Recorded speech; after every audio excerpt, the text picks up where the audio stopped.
Des sociétés secrètes et des étudiants mystérieux.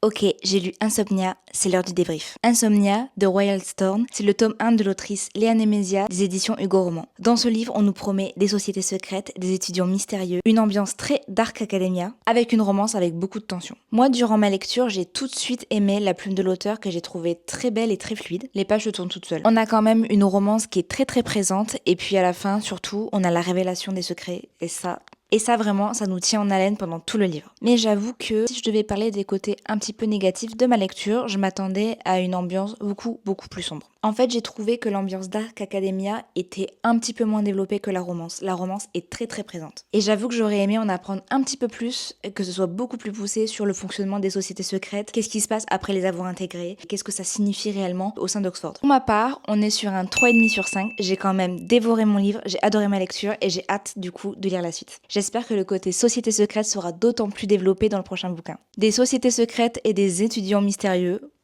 Ok, j'ai lu Insomnia, c'est l'heure du débrief. Insomnia, de Royal Storm, c'est le tome 1 de l'autrice Léa Nemesia des éditions Hugo Roman. Dans ce livre, on nous promet des sociétés secrètes, des étudiants mystérieux, une ambiance très Dark Academia, avec une romance avec beaucoup de tension. Moi, durant ma lecture, j'ai tout de suite aimé la plume de l'auteur que j'ai trouvée très belle et très fluide. Les pages se tournent toutes seules. On a quand même une romance qui est très présente, et puis à la fin, surtout, on a la révélation des secrets, et ça, vraiment, ça nous tient en haleine pendant tout le livre. Mais j'avoue que si je devais parler des côtés un petit peu négatifs de ma lecture, je m'attendais à une ambiance beaucoup plus sombre. En fait, j'ai trouvé que l'ambiance Dark Academia était un petit peu moins développée que la romance. La romance est très présente. Et j'avoue que j'aurais aimé en apprendre un petit peu plus, que ce soit beaucoup plus poussé sur le fonctionnement des sociétés secrètes, qu'est-ce qui se passe après les avoir intégrées, qu'est-ce que ça signifie réellement au sein d'Oxford. Pour ma part, on est sur un 3,5 sur 5. J'ai quand même dévoré mon livre, j'ai adoré ma lecture et j'ai hâte du coup de lire la suite. J'espère que le côté société secrète sera d'autant plus développé dans le prochain bouquin.